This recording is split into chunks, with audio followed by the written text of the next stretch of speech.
Freedom ಟಿವಿಯ big breaking news. ಕೃಷಿ ಸಚಿವ ಚಲುವರಾಯಸ್ವಾಮಿ ವಿರುದ್ಧ ರಾಜ್ಯಪಾಲರಿಗೆ ದೂರು. ಮಂಡ್ಯ ಡಿಸಿಸಿ ಬ್ಯಾಂಕ್ ನೇಮಕಾತಿ ಹಗರಣದ ಕುರಿತು ಕಂಪ್ಲೇಂಟ್.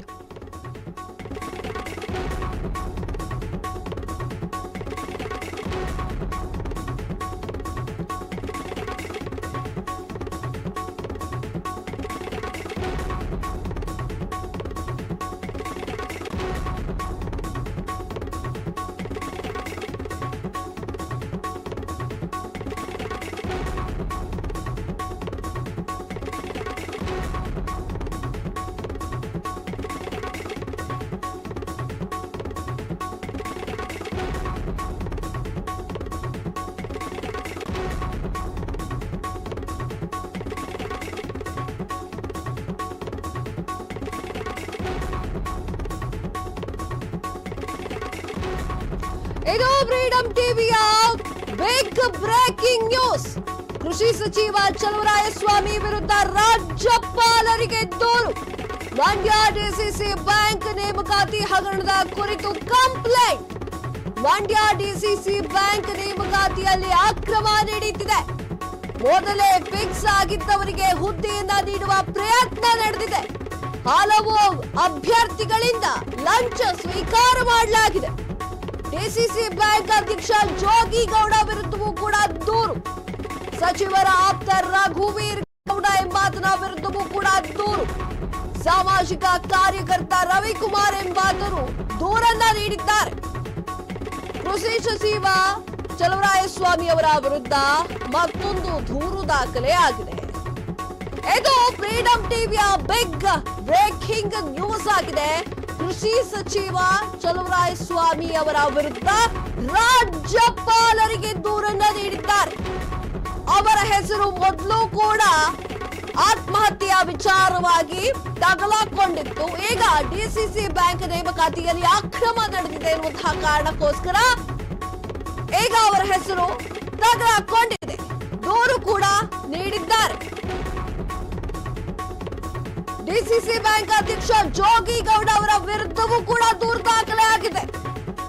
ಸಚಿವರ ಆಪ್ತ ರಘುವೀರ್ ಗೌಡ ಎಂಬಾತನ ವಿರುದ್ಧವೂ ಕೂಡ ದೂರು ದಾಖಲೆ ಆಗಿದೆ. ಸಾಮಾಜಿಕ ಕಾರ್ಯಕರ್ತ ರವಿಕುಮಾರ್ ಎನ್ನುವರು ಈ ದೂರನ್ನ ನೀಡಿದ್ದಾರೆ.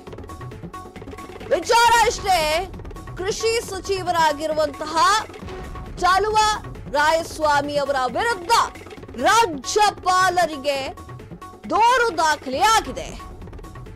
ವಿಚಾರ ಇಷ್ಟೇ, ಡಿಸಿಸಿ ಬ್ಯಾಂಕ್ ನಲ್ಲಿ ಅವ್ಯವಹಾರ ನಡೆದಿದೆ. ಅವರಿಗೆ ಬೇಕಾದ ಅಭ್ಯರ್ಥಿಗಳಿಗೆ ಇವರು ನೇಮಕಾತಿಯನ್ನ ಮಾಡಿಕೊಡ್ತಾ ಇದ್ದಾರೆ ಅಂತ ಡಿಸಿಸಿ ಬ್ಯಾಂಕ್ ನ ಅಧ್ಯಕ್ಷ ಜೋಗಿಗೌಡ ವಿರುದ್ಧವೂ ಕೂಡ ದೂರನ್ನ ದಾಖಲೆ ಮಾಡಲಾಗಿದೆ. ಈ ಹಿಂದೆ ಚಲುವರಾಯಸ್ವಾಮಿ ಅವರ ಒಂದು ಹೆಸರು ಇನ್ನೊಂದು ವಿಚಾರದಲ್ಲೂ ಕೂಡ ತಗಲಾಕೊಂಡಿತ್ತು. ಅದು ಕೂಡ ರೈತರ ಆತ್ಮಹತ್ಯೆ. ಒಬ್ಬ ಹೆಸರು ಬರೆದಿಟ್ಟು ಸಾವನ್ನಪ್ಪಿದ್ದ. ಈಗ ಮತ್ತೆ ತಗಲಾಕೊಂಡಿರೋ ವಿಚಾರ ಏನು ಅಂತಂದ್ರೆ, ಡಿಸಿಸಿ ಬ್ಯಾಂಕ್ ನಲ್ಲಿ ಅವ್ಯವಹಾರ ನಡೆದಿದೆ. ನೇಮಕಾತಿ ಅಭ್ಯರ್ಥಿ ಯಾರು ಬೇಕು, ಇವ್ರು ಬೇಕು, ಈ ಅಭ್ಯರ್ಥಿಗಳನ್ನ ನೇಮಕಾತಿ ಮಾಡ್ಕೋಬೇಕಂತಂದ್ರೆ ದುಡ್ಡು ಇಸ್ಕೊಂಡಿದ್ದಾರೆ, ದುಡ್ಡನ್ನ ತೆಗೆದುಕೊಳ್ಳಲಾಗಿದೆ ಅನ್ನುವಂತಹ ವಿಚಾರಕ್ಕಾಗಿ ದೂರು ದಾಖಲೆ ಮಾಡಲಾಗಿದೆ. ಪ್ರತಿ ಹುದ್ದೆಗೂ 30 ರಿಂದ 50 ಲಕ್ಷಕ್ಕೆ ಡಿಮ್ಯಾಂಡ್ ಕೂಡ ಮಾಡಿದ್ದಾರೆ. ಈ ವಿಚಾರವನ್ನ ಅಥವಾ ಈ ದೂರನ್ನ ಕೊಟ್ಟಿದ್ದು ಬೇರಾರೂ ಅಲ್ಲ, ಸಾಮಾಜಿಕ ಹೋರಾಟಗಾರ, ಸಾಮಾಜಿಕ ಕಾರ್ಯಕರ್ತ ರವಿಕುಮಾರ್ ಎನ್ನುವರು ದೂರನ್ನ ನೀಡಿದ್ದಾರೆ. ಅಲ್ಲ, ಕೃಷಿ ಸಚಿವರಿಗೆ ಸ್ವಲ್ಪ ತಲೆನೋವು ಈಗ ಎದುರಾಗ್ತಾ ಇದೆ. ಸೀದಾ ದೂರು ದಾಖಲೆ ಮಾಡಿದ್ದಾರೆ ಅಂತಂದ್ರೆ ಕೃಷಿ ಸಚಿವರು ಏನು ಮಾಡ್ತಾ ಇದ್ದಾರೆ? ನಿಜಕ್ಕೂ ಕೂಡ ಅವರು ಈ ಒಂದು ಕೃತ್ಯದಲ್ಲಿ ಭಾಗಿಯಾಗಿದ್ದಾರಾ? ಜೋಗಿಗೌಡ ವಿರುದ್ಧವೂ ಕೂಡ ದೂರು ದಾಖಲೆ ಆಗಿದೆ. ಅವ್ರು ಯಾರು ಅಂತಂದ್ರೆ ಡಿಸಿಸಿ ಬ್ಯಾಂಕ್ ನ ಅಧ್ಯಕ್ಷರು. ಹಾಗೆ ಕೃಷಿ ಸಚಿವರು ಆಗಿರುವಂತಹ ಚಲುವರಾಯಸ್ವಾಮಿ ಅವರ ಅತ್ಯಾಪ್ತ ರಘುವೀರ್ ಗೌಡ ಎನ್ನುವವರ ಮೇಲೂ ಕೂಡ ಈ ಒಂದು ದೂರು ದಾಖಲೆ ಆಗಿದೆ. ಈ ದೂರಿನ ಬಗ್ಗೆ ಕಂಪ್ಲೀಟ್ ಡೀಟೇಲ್ಸ್ ಅನ್ನ ಕೊಡ್ತಾ ಹೋಗ್ತೀವಿ ನೋಡಿ. ಇದು ಫ್ರೀಡಂ ಟಿವಿಯ ಬಿಗ್ ಬ್ರೇಕಿಂಗ್. ಚಲುವರಾಯಸ್ವಾಮಿ ಆಪ್ತ ರಘುವೀರ್ ಗೌಡ ವಿರುದ್ಧ ದೂರಿನಲ್ಲಿ ಉಲ್ಲೇಖ. ಕೃಷಿ ಇಲಾಖೆಯಲ್ಲಿ ಏಜೆಂಟ್ರಂತೆ ರಘುವೀರ್ ಕೆಲಸ. ಕೃಷಿ ಇಲಾಖೆಯಲ್ಲಿ ಸಚಿವರ ಪರವಾಗಿ ಡೀಲಿಂಗ್ಸ್ ಆರೋಪ. ಈ ಹಿಂದೆ ರಘುವೀರ್ ಹೆಸರು ಬರೆದಿಟ್ಟು ನೌಕರ ಆತ್ಮಹತ್ಯೆ. ಈ ಪ್ರಕರಣ ಕೂಡ ಮುಚ್ಚಿ ಹಾಕಲಾಗ್ತಾ ಇದೆ. ಹಲವರಿಂದ ಹಣವನ್ನ ಪಡೆದು ವಂಚಿಸಿರುವಂತಹ ಆರೋಪ ಇದೆ. ಬೇನಾಮಿ ವ್ಯಕ್ತಿ ರಘುವೀರ್ ಮೂಲಕ ಸಚಿವರ ಅವ್ಯವಹಾರ, ಸಚಿವರ ಹೆಸರಿನಲ್ಲಿ ಲಂಚಾವತಾರ ನಡೀತಿದೆ. ಬೇನಾಮಿ ಟ್ರಾನ್ಸಾಕ್ಷನ್, ಮನಿ ಲ್ಯಾಂಡಿಂಗ್ ಈ ಕುರಿತು ಆರೋಪ. ಸಚಿವರು ಮತ್ತು ರಘುವೀರ್ ನಡುವಿನ ವ್ಯವಹಾರದ ಬಗ್ಗೆ ತನಿಖೆಗೆ ಒತ್ತಾಯ. ಗವರ್ನರ್ಗೆ ಬರೆದಿರುವಂತಹ ಪತ್ರದಲ್ಲಿ ಸ್ಫೋಟಕ ಅಂಶಗಳು ರಿವೇಲ್. ವಿಚಾರ ಇಷ್ಟೇ, ನಾನು ಆಗ್ಲೇ ಹೇಳಿದೆ, ರಘುವೀರ್ ವಿರುದ್ಧ ಇದೊಂದೇ ಕೇಸ್ ಅಲ್ಲ ಸ್ವಾಮಿ, ಇನ್ನೊಂದು ಕೇಸ್ ಕೂಡ ಇದೆ, ಆತ್ಮಹತ್ಯೆಯ ಕೇಸು. ಈಗ ಚಲುವರಾಯಸ್ವಾಮಿ ಅವರು ಆಗಾಗ ಸುದ್ದಿಯಲ್ಲಿ ಇರ್ತಿದ್ರು, ಆ ವಿಚಾರವಾಗೂ ಕೂಡ ಅವ್ರ ಹೆಸರು ತಗಲಾಕೊಂಡಿತ್ತು. ಆದ್ರೆ ಈಗ ಸೀದಾ ಗವರ್ನರ್ಗೆ ಲೆಟರ್ ಅನ್ನ ಬರೆಯುವಂತಹ ಪರಿಸ್ಥಿತಿ, ಅವರಿಗೆ ಬರೆದು ದೂರು ದಾಖಲೆ ಮಾಡುವಂತಹ ಪರಿಸ್ಥಿತಿ ನಿರ್ಮಾಣವಾಗಿದೆ. ಡಿಸಿಸಿ ಬ್ಯಾಂಕ್ ನಲ್ಲಿ ಇಂತಹ ಒಂದು ಕೃತ್ಯ ನಡೆದಿದೆ. ಲಂಚಾವತಾರವಾಗ್ತಾ ಇದೆ. ಸಚಿವರ ಹೆಸರಿನಲ್ಲಿ ಲಂಚಾವತಾರ ನಡೀತಾ ಇದೆ. ಸಚಿವರ ಆಪ್ತ ರಘುವೀರ್ ಮೂಲಕವೇ ಅವ್ಯವಹಾರ ನಡೀತಾ ಇದೆ. ಹಾಗಾದ್ರೆ 50-50 ಮಾಡ್ಕೊಂಡಿದ್ರ ರಘುವೀರ್ ಇವರು ಸಚಿವರ ಆಪ್ತರು, ಇಲ್ಲೇನಾದ್ರೂ ವ್ಯವಹಾರ ನಡೀತಾ ಇತ್ತ? ಈ ಪ್ರಕರಣ ಕೂಡ ಮುಚ್ಚಿ ಹಾಕಲಾಗಿತ್ತು. ಯಾವ ಪ್ರಕರಣ? ರಘುವೀರ್ ಹೆಸರನ್ನ ಬರೆದಿಟ್ಟು ನೌಕರ ಆತ್ಮಹತ್ಯೆ ಮಾಡ್ಕೊಂಡಿದ್ನಲ್ಲ, ಆ ಒಂದು ಪ್ರಕರಣ. ಕೃಷಿ ಇಲಾಖೆಯಲ್ಲಿ ಸಚಿವರ ಪರವಾಗಿ ಈ ಒಂದು ರಘುವೀರ್ ಡೀಲಿಂಗ್ಸ್ ಗಳನ್ನ ಮಾಡ್ತಾ ಇದ್ದ. ಕೃಷಿ ಇಲಾಖೆಯಲ್ಲಿ ಏಜೆಂಟ್ರಂತೆ ರಘುವೀರ್ ಕೆಲಸವನ್ನು ಕೂಡ ಮಾಡ್ತಾ ಇದ್ದ. ಹಲವರಿಗೆ ಹಣವನ್ನ ಪಡೆದು ವಂಚನೆ ಕೂಡ ಮಾಡಿರುವಂತಹ ಆರೋಪ ರಘುವೀರ್ ಮೇಲೆ ಇದೆ. ರಘುವೀರ್ ಯಾರು? ರಘುವೀರ್ ಚಲುವರಾಯಸ್ವಾಮಿ ಅವರ ಆಪ್ತ, ಕೃಷಿ ಸಚಿವರು. ಬೇನಾಮಿ ವ್ಯಕ್ತಿ ರಘುವೀರ್ ಮೂಲಕ ಸಚಿವರು ಅವ್ಯವಹಾರವನ್ನ ನಡೆಸ್ತಾ ಇದ್ದಾರ. ಸಚಿವರ ಹೆಸರಿನಲ್ಲೇ ಲಂಚಾವತಾರ ನಡೀತಾ ಇದೆ. ಬೇನಾಮಿ ಟ್ರಾನ್ಸಾಕ್ಷನ್, ಮನಿ ಲ್ಯಾಂಡರಿಂಗ್ ಕುರಿತು ಆರೋಪ ಕೇಳಿ ಬರ್ತಾ ಇದೆ. ಸಚಿವರು ಹಾಗೂ ರಘುವೀರ್ ನಡುವಿನ ವ್ಯವಹಾರದ ಬಗ್ಗೆ ತನಿಖೆಗೆ ಒತ್ತಾಯ ಮಾಡಿದ್ದಾರೆ ರವೀಂದ್ರ ಅವರು. ದೂರುದಾರರು ರವೀಂದ್ರ ಅಂದ್ರೆ ಸೀದಾ ಗವರ್ನರ್ಗೆ ಪತ್ರವನ್ನ ಬರೆದಿದ್ದಾರೆ. ಅದರಲ್ಲಿ ಸ್ಫೋಟಕ ಅಂಶಗಳು ಕೂಡ ರಿವೀಲ್ ಆಗಿದೆ. ಬ್ಯಾಂಕ್ನಲ್ಲಿ ನಡೀತಿರುವಂತಹ 30 ಕೋಟಿ ಅವ್ಯವಹಾರ. ಯಾವ ಹುದ್ದೆ ಬೇಕು ಅಂದ್ರೆ 30ರಿಂದ 50 ಲಕ್ಷ ಕೊಟ್ರೆ ಆ ಹುದ್ದೆ ಫಿಕ್ಸ್. ಕತೆ ಏನು? ಚಲುವರಾಯಸ್ವಾಮಿ ಅವರು ಈ ತರ ಕೆಲಸ ಯಾಕೆ ಮಾಡ್ತಾ ಇದ್ದಾರೆ? ಅದು ರಾಜಾರೋಷವಾಗಿ. ಡಿಸಿಸಿ ಬ್ಯಾಂಕ್ನ ಅಧ್ಯಕ್ಷ ಜೋಗಿಗೌಡ ಅವರ ವಿರುದ್ಧವೂ ಕೂಡ ತನಿಖೆ ಆಗಬೇಕು ಅಂತ ಹೇಳಿ ರವೀಂದ್ರ ಅವರು ಲೆಟರ್ ಅನ್ನ ಬರೆದಿದ್ದಾರೆ. ಸಚಿವರ ಹೆಸರಿನಲ್ಲೇ ನಡೀತಿದೆ ಈ ಒಂದು ಲಂಚಾವತಾರ. ಚಲುವರಾಯಸ್ವಾಮಿ ಅವರಿಗೆ ಬಂತು ಮತ್ತೊಂದು ಕಂಟಕ. ಇದು ಫ್ರೀಡಂ ಟಿವಿಯ ಬಿಗ್ ಬುಲೆಟಿನ್. ಸ್ಫೋಟಕ ವಿಚಾರವನ್ನ ಬಿಚ್ಚಿಡ್ತಾ ಇದ್ದೀವಿ ನಿಮ್ಮ ಮುಂದೆ ವೀಕ್ಷಕರೇ. ನಿಜಕ್ಕೂ ಚಲುವರಾಯಸ್ವಾಮಿ ಅವರು ಪಾರ್ಟ್ನರ್ಶಿಪ್ ಅಲ್ಲಿ ಲಂಚಾವತಾರ ಮಾಡ್ತಾ ಇದ್ದಾರಾ ಅನ್ನುವಂಥದ್ದು. ಮಂಡ್ಯ ಡಿಸಿಸಿ ಬ್ಯಾಂಕ್ ನಲ್ಲಿ ನಡೀತಾ ಇದೆ 30 ಕೋಟಿ ಭ್ರಷ್ಟಾಚಾರ. ಡಿಸಿಸಿ ಬ್ಯಾಂಕ್ ನೇಮಕಾತಿಯಲ್ಲಿ 30 ಕೋಟಿ ಲಂಚ ಲೂಟ್.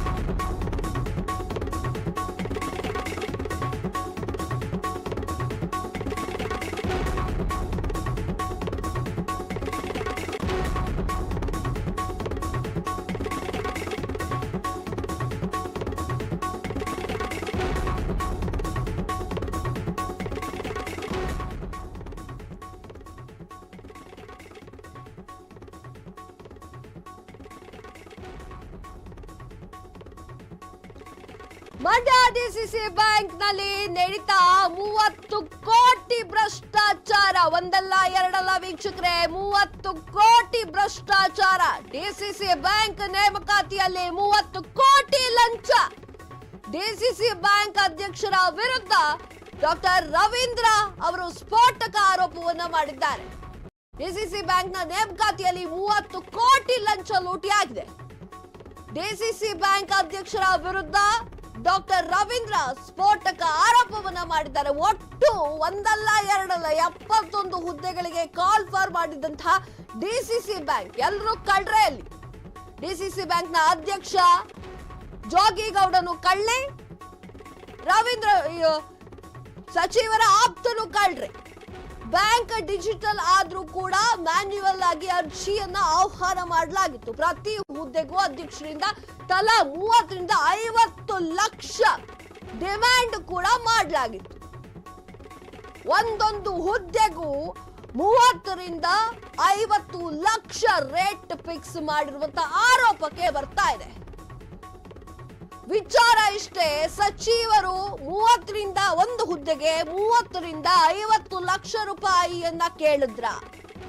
71 ಹುದ್ದೆಗಳಿಗೆ ಕಾಲ್ ಫಾರ್ ಮಾಡಿದಂತಹ ಡಿಸಿಸಿ ಬ್ಯಾಂಕ್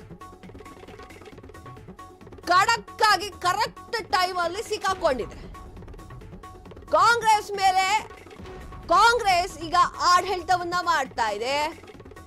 ಅದೇ ಸುಸಂದರ್ಭದಲ್ಲಿ ಕೃಷಿ ಸಚಿವರಾಗಿರುವಂತಹ ಚಲುವರಾಯಸ್ವಾಮಿ ಅವರ ಹೆಸರು ಈ ಒಂದು ಲಂಚಾವತಾರದ ಕೇಸ್ನಲ್ಲಿ ಕಾಣಿಸಿಕ್ತಾ ಇದೆ. 71 ಹುದ್ದೆಗಳಿಗೆ ಕಾಲ್ ಫಾರ್ ಮಾಡಿದಂತಹ ಡಿಸಿಸಿ ಬ್ಯಾಂಕ್ ನಿಜಕ್ಕೂ ಆಗಿದ್ದೇನು? ನಿಜಕ್ಕೂ ಲಂಚ ತಗೊಂಡ್ರ? ಅತ್ಯಾಪ್ತ ಸಚಿವರ ಅತ್ಯಾಪ್ತನ ವಿರುದ್ಧ ಇದು 2ನೇ ಕೇಸ್ ಸ್ವಾಮಿ. ನೌಕರ ಆತ್ಮಹತ್ಯೆ ವಿಚಾರವಾಗೂ ಕೂಡ ಆತನ ಹೆಸರು ಮುನ್ನೆಲೆಗೆ ಬಂದಿತ್ತು. ಆಗಲೂ ಕೂಡ ಕೃಷಿ ಸಚಿವ ಚಲುವರಾಯಸ್ವಾಮಿ ಅವರ ಹೆಸರು ಕೂಡ ಮುನ್ನೆಲೆಗೆ ಬಂದಿತ್ತು. ಅತ್ಯಾಪ್ತ ಅಂತ ಹೇಳಿ ಮುನ್ನೆಲೆಗೆ ಬಂದಿತ್ತು. ಈಗ ಮತ್ತೊಮ್ಮೆ ಬರ್ತಾ ಇರುವಂತಹ ಹೆಸರು ರಘುವೀರ್ ಗೌಡ ಅವರ ಹೆಸರು ಮತ್ತೊಮ್ಮೆ ತಗಲಾಕೊಂಡಿದೆ. ಅದು ಕೂಡ ಲಂಚದ ಕೇಸ್ನಲ್ಲಿ. ಚಲುವರಾಯಸ್ವಾಮಿ ಅವರ ಆಪ್ತ ಚಲುವರಾಯಸ್ವಾಮಿ ಅವರು ಏನಾದ್ರೂ ಮೋಸ್ಟ್ಲಿ ಇವರಿಗೆ ಹೇಳಿದ್ರ ಅಂತ, ನೀನೇ ಕೂತ್ಕೋ ನೀನೇ ನೋಡ್ಕೋ ಅಂತ ಅನುಮಾನಗಳಷ್ಟೇ. ಈಗ ಸೀದಾ ಗವರ್ನರ್ ಹತ್ರ ಒಂದು ಲೆಟರ್ ಹೋಗಿದೆ. ರವೀಂದ್ರ ಅವರು ಆ ಒಂದು ಲೆಟರ್ ಅನ್ನ ಕೊಟ್ಟಿದ್ದಾರೆ. ಅದರಲ್ಲಿ ಯಾವೆಲ್ಲ ಪ್ರಮುಖ ಅಂಶಗಳಿದೆ ಅನ್ನೋದ್ರ ಬಗ್ಗೆ ಡಿಟೇಲ್ಡ್ ಆಗಿ ನೋಡ್ತಾ ಹೋಗೋಣ. ವಿಚಾರ ಏನು ಅಂತಂದ್ರೆ, ಬ್ಯಾಂಕ್ ನಲ್ಲಿ almost all digital. Bank digital ಆಗಿದ್ರು ಕೂಡ ಮ್ಯಾನ್ಯುಯಲ್ ಅಲ್ಲಿ ಅರ್ಜಿಯನ್ನ ಆಹ್ವಾನ ಮಾಡಲಾಗಿತ್ತು. ಪ್ರತಿ ಹುದ್ದೆಗೂ ಕೂಡ ಈ ಒಂದು ಅಧ್ಯಕ್ಷರಿಂದ, ಅಂದ್ರೆ ನಾನೇ ಒಂದು ಅಭ್ಯರ್ಥಿ ಅಂದ್ರೆ ನನ್ನಿಂದ 30 ರಿಂದ 50 ಲಕ್ಷ ಡಿಮ್ಯಾಂಡ್ ಮಾಡಲಾಗಿತ್ತು. ಒಳ್ಳೆ ಪೀಕಲಾಟಕ್ಕೆ ಸಿಕ್ಕಾಕೊಂಡಿದ್ದಾರೆ ಚಲುವರಾಯಸ್ವಾಮಿ ಅವರು. ಚಲುವರಾಯಸ್ವಾಮಿ ಅವರು ಸರಿಯಾಗಿ ಸಿಕ್ಕಾಕೊಂಡಿದ್ದಾರೆ. ಅವರ ಅತ್ಯಾಪ್ತ ರಘುವೀರ್ ಈ ಕೇಸ್ನಲ್ಲಿ ತಗಲಾಕೊಂಡಿದ್ದು, ಈ ಕೇಸ್ನಲ್ಲಿ ಅವನ ವಿಚಾರ ಹೊರಗೆ ಬಂದಿದ್ದು ಚಲುವರಾಯಸ್ವಾಮಿ ಅವರಿಗೆ ಸ್ವಲ್ಪ ಕಷ್ಟ ಆಗ್ತಾ ಇದೆ. ಪ್ರತಿ ಹುದ್ದೆಗೂ ಕೂಡ ಜೋಗಿಗೌಡ 30 ರಿಂದ 50 ಲಕ್ಷ ಡಿಮ್ಯಾಂಡ್ ಮಾಡಿದ್ದ ಅಂತ ಕೂಡ ಈಗ ಮಾಹಿತಿ ಹೊರ ಬಂದಿದೆ. ಹಾಗಾದ್ರೆ ಬ್ಯಾಂಕ್ ನಲ್ಲಿ ನಡೆದೇ ಬಿಡ್ತಾ ಹಾಗಾದ್ರೆ 30 ಕೋಟಿ ಭ್ರಷ್ಟಾಚಾರ. ಈಗ ಆ ವಿಚಾರದ ಬಗ್ಗೆ ಮಾತನಾಡೋಣ. ರವೀಂದ್ರ ಏನಂತ ಆರೋಪವನ್ನ ಮಾಡಿದ್ದಾರೆ ಅಂತ. ರವೀಂದ್ರನ ಆರೋಪ ಏನು? ಗವರ್ನರ್ಗೆ ಕೊಟ್ಟಿರುವಂತಹ ಆ ಲೆಟರ್ ನಲ್ಲಿ ರವೀಂದ್ರ ಅವರು ಬರೆದಿದ್ದೇನು? ಚಲುವರಾಯಸ್ವಾಮಿ ವಿರುದ್ಧ ರಾಜ್ಯಪಾಲರಿಗೆ ದೂರನ್ನ ಕೂಡ ನೀಡಿದ್ದಾರೆ. ಬ್ಯಾಂಕ್ ಅಧ್ಯಕ್ಷ ಕೆಸಿ ಜೋಗಿಗೌಡ ವಿರುದ್ಧ ಡಾಕ್ಟರ್ ರವೀಂದ್ರ ಆರೋಪ. ನೌಕರರ ಬಳಿಯೂ ಕೋಟಿಗಟ್ಟಲೆ ಲಂಚವನ್ನ ಪಡೆದ್ರ ಅಧ್ಯಕ್ಷ. ನೌಕರರ ಅರಿಯರ್ಸ್ ಕೊಡಲು 2.73 ಕೋಟಿ ಲಂಚ. ಒಂದೇ ದಿನ 2,73,00,000 ಲಂಚ ಡ್ರಾ ಮಾಡಿದಂತಹ ನೌಕರು. 61 ಬ್ರಾಂಚ್ಗಳ 417 ನೌಕರರಿಂದ ಒಂದೇ ದಿನ ಹಣ ಡ್ರಾ. 13 ತಿಂಗಳ ಅರಿಯರ್ಸ್ ಕೊಡಬೇಕಾಗಿದ್ದಂತಹ ಮಂಡ್ಯ ಡಿಸಿಸಿ ಬ್ಯಾಂಕ್ ಅರಿಯರ್ಸ್ ಕೊಡಲು ಲಂಚದ ಹಣ ಡ್ರಾ ಮಾಡಿದ್ರಂತೆ ಜೋಗಿಗೌಡ. ಡಿಸಿಸಿ ಬ್ಯಾಂಕ್ ಮ್ಯಾನೇಜ್ಮೆಂಟ್ ನೌಕರರ ರಕ್ತ ಹೀರ್ತಿದೆ ಅಂತ ಹೇಳಿ ಆರೋಪ. ನೋಡಿ, ಒಂದೇ ಸಲ ನೌಕರರೆಲ್ಲರೂ ಸೇರ್ಕೊಂಡು ಒಂದೇ ದಿನ ಅಮೌಂಟ್ ಏನಾದ್ರು ಡ್ರಾ ಮಾಡಿದ್ರೆ ಯಾರಿಗಾದ್ರೂ ಗೊತ್ತಾಗಲ್ವಾ? ಇದು ಅಷ್ಟು ದಡ್ಡತನದಲ್ಲಿ ಯಾಕೆ ಲಂಚ ಲೂಟಿ ಮಾಡಕ್ ಹೋದ್ರಿ? ಲಂಚ ತೆಗೆದುಕೊಳ್ಳೋದೇ ತಪ್ಪು, ಅದರಲ್ಲೂ ಕೂಡ ದಡ್ಡತನದ ಲಂಚ. 13 ತಿಂಗಳಿಂದ ಅರಿಯರ್ಸ್ ಕೊಡ್ಬೇಕಾಗಿತ್ತು. ಮಂಡ್ಯ ಡಿಸಿಸಿ ಬ್ಯಾಂಕು ಕೊಟ್ಟಿರ್ಲಿಲ್ಲ. ಅರಿಯರ್ಸ್ ಕೊಡಲು ಲಂಚದ ಹಣ ಡ್ರಾ ಮಾಡುವಂತೆ ಜೋಗಿಗೌಡ ಅವರು ಹೇಳಿದ್ರು. ಜೋಗಿಗೌಡ ಯಾರು? ಜೋಗಿಗೌಡ ಡಿಸಿಸಿ ಬ್ಯಾಂಕ್ ಅಧ್ಯಕ್ಷ. ಅವರು ಅರಿಯರ್ಸ್ ಕೊಡೋಕೆ ಲಂಚದ ದುಡ್ಡನ್ನ ಡ್ರಾ ಮಾಡುವಂತೆ ಹೇಳಿದ್ರು. ಒಂದೇ ದಿನ ಅಷ್ಟು ನೌಕರರು ಅರಿಯರ್ಸ್ ಅನ್ನ ತೆಗೆದುಕೊಂಡ್ರು. ಆಗ ಡೌಟ್ ಬರ್ದೇ ಇರುತ್ತಾ? ಎಲ್ಲರಿಗೂ ಗೊತ್ತಾಗದೆ ಇರುತ್ತೆ ಅದೇ ಯಾವ ದಡ್ಡತನದ ಲಂಚ ಅವತಾರ ಮಾಡ್ತಾ ಇದ್ದೀರಾ ನೀವು? ಚಲುವರಾಯಸ್ವಾಮಿ ಅವರ ಹೆಸರು ಕೂಡ ಇದರಲ್ಲಿ ತಗಲಾಕೊಳ್ತಾ ಇದೆ. ರಘುವೀರ್ ಈ ವಿಚಾರ ಒಂದೇ ಅಲ್ಲ, ಹಿಂದೂ ಕೂಡ ಈತನ ಫೋಟೋ ಮತ್ತು ಈತನ ಹೆಸರು ಆತ್ಮಹತ್ಯೆಯ ಕೇಸ್ನಲ್ಲಿ ತಗಲಾಕೊಂಡಿತ್ತು. ಆಗ್ಲೂ ಕೂಡ ಚಲುವರಾಯಸ್ವಾಮಿ ಅವರ ಹೆಸರು ಕೂಡ ಕೇಳಿ ಬರ್ತಾ ಇತ್ತು. ಅವರ ಆಪ್ತ ಎನ್ನುವಂತಹ ವಿಚಾರಗಳು ಕೂಡ ಕೇಳಿ ಬರ್ತಾ ಇತ್ತು. ಈ ಒಂದು ಬ್ಯಾಂಕ್ ನ ಅಧ್ಯಕ್ಷ ಮಾಡಿರುವಂತ ದಡ್ಡತನ ಈಗ ಸಿಕ್ಕಾಕೊಳ್ಳೋ ತರ ಮಾಡಿದೆ. ಒಳ್ಳೆ ಕೆಲಸ ಮಾಡೋದು ದಡ್ಡತನ ತೋರಿ ಈಗಾದ್ರೂ ಹೊರಗೆ ಬರ್ತಾ ಇದೆ ಈ ಒಂದು ಘಟನೆ. ಇಲ್ಲ ಅಂದ್ರೆ ಅದು ಕೂಡ ಹೊರಗೆ ಬರ್ತಾ ಇರಲಿಲ್ಲ. ಇದು ಫ್ರೀಡಮ್ ಟಿವಿಯ ಎಕ್ಸ್ಕ್ಲೂಸಿವ್ ನ್ಯೂಸ್. 61 ಬ್ರಾಂಚ್ಗಳಲ್ಲಿ 417 ನೌಕರರಿಂದ ಒಂದೇ ದಿನ ಹಣ ಡ್ರಾ ಮಾಡಿದ್ರೆ ಯಾರಿಗಾದ್ರೂ ಡೌಟ್ ಬರುತ್ತೆ? ಒಂದೇ ದಿನ 2,73,00,000 ರೂಪಾಯಿ ಲಂಚವನ್ನ ಡ್ರಾ ಮಾಡಿದ್ದಾರೆ. ಇದು ಫ್ರೀಡಮ್ ಟಿವಿಯ ಎಕ್ಸ್ಕ್ಲೂಸಿವ್ ನ್ಯೂಸ್. ನೌಕರರ ಅರಿಯರ್ಸ್ ಕೊಡಲು 2.73 ಕೋಟಿ ರೂಪಾಯಿ ಲಂಚವನ್ನ ಕೊಡಲಾಗಿದೆ. ಆ ದುಡ್ಡನ್ನ ಡ್ರಾ ಮಾಡ್ಕೊಳ್ಳಿ ಅಂದಿದ್ದಾರೆ. ಈ ಒಂದು ನೌಕರರು ಅಯ್ಯೋ ಅರಿಯರ್ಸ್ ಬರ್ತಿದೆಯಲ್ಲ ನನ್ಗೆ ಅಂತ ಹೇಳ್ಬಿಟ್ಟು ಅವರ ಕಮಿಟ್ಮೆಂಟ್ ಗಳಿಗೆ ಅದೇ ದಿನ ಡ್ರಾ ಮಾಡ್ಕೊಂಡಿದ್ದಾರೆ. ಆಗ ಬಿತ್ತು ನೋಡಿ ಅಸಲಿ ಕತೆ. ಚಲುವರಾಯಸ್ವಾಮಿ ಅವರ ಆಪ್ತನ ಅಸಲಿ ಕತೆ ಆಗ ಮುಕ್ತಾಯವಾಯಿತು.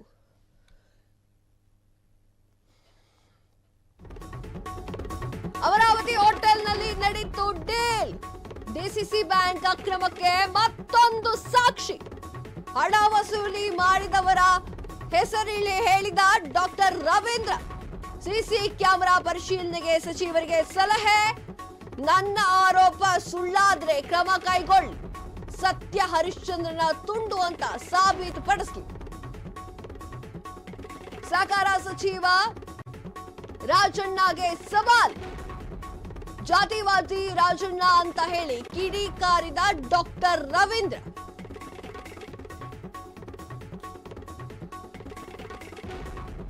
ಒಂದಿಷ್ಟು ಈ ವಿಚಾರಗಳು ಡಾಕ್ಟರ್ ರವೀಂದ್ರ ಅವರು ಹೇಳ್ತಾ ಇದ್ದಂತೆ ಗವರ್ನರ್ಗೆ ದೂರು ಕೊಡ್ತಾ ಇದ್ದಂತೆ ಸಪೋರ್ಟಿಗರೆಲ್ಲ ಸಪೋರ್ಟ್ ಮಾಡಕ್ ಶುರು ಮಾಡಿದ್ರು.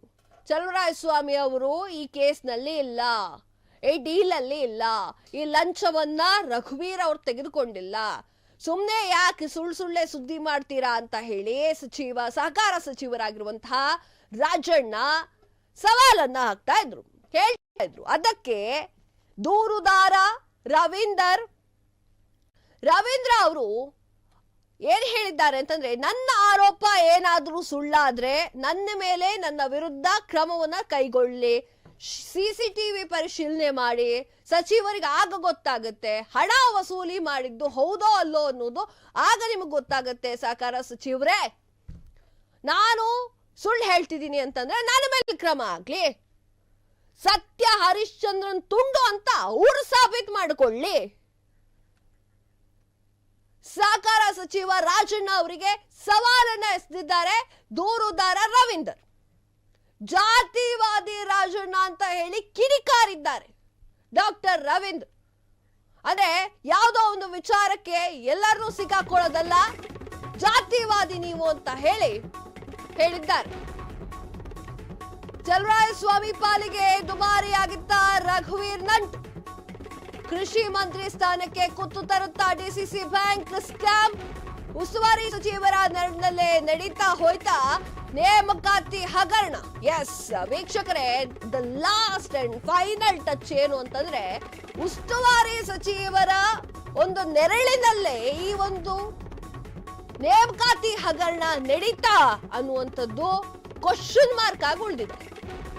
ಕೃಷಿ ಮಂತ್ರಿ ಸ್ಥಾನಕ್ಕೆ ಕುತ್ತು ಬರುತ್ತಾ ಈ ಒಂದು ಪ್ರಕರಣ ಅಂತ. ಯಾಕಂದ್ರೆ ಚಲುವರಾಯಸ್ವಾಮಿ ಅವರ ಹೆಸರು ಈ ಒಂದು ವಿಚಾರದಲ್ಲಿ, ಈ ಒಂದು ಲಂಚದ ವಿಚಾರದಲ್ಲಿ ತಗಲಾಕೊಂಡಿದ್ದು ಆ ಮಂತ್ರಿಗಿರಿ ಸ್ಥಾನಕ್ಕೂ ಕೂಡ ಕುತ್ತು ತಂತ. ಇದೆಲ್ಲವೂ ಕೂಡ ಸರ್ಕಾರಕ್ಕೆ ಗೊತ್ತಿತ್ತ? ಉಸ್ತುವಾರಿ ಸಚಿವರ ನೆರಳಿನಲ್ಲೇ ಇದೊಂದಾಯ್ತಾ? ಆ ಕೃಷಿ ಮಂತ್ರಿ ಸ್ಥಾನಕ್ಕೂ ಕೂಡ ಈಗ ಕುತ್ತು ತಂದಿದ್ಯಾ ಅನ್ನುವಂತಹ ಅನುಮಾನಗಳು ಈಗ ಶುರುವಾಗ್ತಾ ಇದೆ. ಚಲುವರಾಯಸ್ವಾಮಿ ಅವರ ಪಾಲಿಗೆ ದುಬಾರಿ ಆಯ್ತಾ ರಘುವೀರ್ ನಂಟು. ಹಿಂದೂ ಕೂಡ ರಘುವೀರ್ ಅವರ ಹೆಸರು ಎಲ್ಲೆಲ್ಲ ಕೇಳಬಂತೋ ಅವಾಗ್ಲೂ ಕೂಡ ಚಲುವರಾಯಸ್ವಾಮಿ ಅವರ ಆ ಒಂದು ಆತ್ಮಹತ್ಯೆಯಲ್ಲಿ ಭಾಗಿನೇ ಆಗ್ಬಿಟ್ರು ಅನ್ನುವಂತಹ ಸುದ್ದಿ ಕೂಡ ಆಗಾಗ ಪ್ರಸಾರವಾಗ್ತಾ ಇತ್ತು, ಗೋಚರವಾಗ್ತಾ ಇತ್ತು. ಅದಾದ ನಂತರ ಅವ್ರ ಸುದ್ದಿಗೇನು ಹೋಗಿರ್ಲಿಲ್ಲ. ರಘುವೀರ್ ಅವರ 2ನೇ ಕೇಸ್ ಇದು. ಡಿಸಿಸಿ ಬ್ಯಾಂಕ್ ನೇಮಕಾತಿಯ ಲಂಚಾವತಾರ. ಈಗ ಚಲುವರಾಯಸ್ವಾಮಿ ಅವರಿಗೆ ಸ್ವಲ್ಪ ಬಿಸಿ ಮುಡ್ತಿದ್ಯಾ ಅಂತ ಗೊತ್ತಾಗ್ತಾ ಇಲ್ಲ. ಯಾಕಂತಂದ್ರೆ ಕೃಷಿ ಮಂತ್ರಿಗಳವರು ಈ ರಘುವೀರ್ನ ಸಾವಾಸ, ಈ ರಘುವೀರ್ನ ಸ್ನೇಹ, ಈ ರಘುವೀರ್ನ ಆತ್ಮೀಯತೆ ಚಲುವರಾಯಸ್ವಾಮಿ ಅವರ ಕುತ್ತಿಗೆಗೆ ಬಂದು ಕುಂತಿದ್ಯಾ ಅಂತ.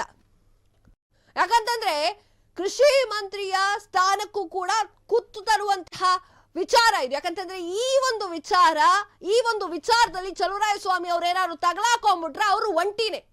ಯಾವುದೇ ಪಕ್ಷ ಆಗಿರ್ಬೋದು, ಯಾವುದೇ ಮಂತ್ರಿಗಳಾಗಿರ್ಬೋದು, ಈ ಒಂದು ವಿಚಾರದಲ್ಲಿ ಸಹಾಯ ಮಾಡೋಕೆ ಬರೋದಿಲ್ಲ ಚಲುವರಾಯಸ್ವಾಮಿ ಅವರಿಗೆ. ಇದಂತೂ ಪಕ್ಕಾ ಫಿಕ್ಸ್. ಅಕಸ್ಮಾತ್ ಅವ್ರೇನಾರು ಈ ಒಂದು ಕೇಸ್ನಲ್ಲಿ ತಗಲಾಕೊಂಡ್ರು ಅಂದ್ರೆ, ಈ ಒಂದು ಲಂಚದಲ್ಲಿ ತಗಲಾಕೊಂಡ್ರು ಅಂತಂದ್ರೆ ಯಾರಿಂದ ಕೂಡ ಅವರನ್ನ ಬಿಡಿಸೋಕೆ ಸಾಧ್ಯವೇ ಇಲ್ಲ. ಈ ಒಂದು ವಿಚಾರ ಉಸ್ತುವಾರಿ ಸಚಿವರ ನೆರಳಿನಲ್ಲೇ ನಡೀತಾ ಈ ಒಂದು ನೇಮಕಾತಿ ಹಗರಣ ಅಂತ ಕೂಡ ಈಗ ಕಾಣಿಸ್ತಾ ಇದೆ. ಅನುಮಾನಗಳು ವ್ಯಕ್ತವಾಗ್ತಾ ಇದೆ.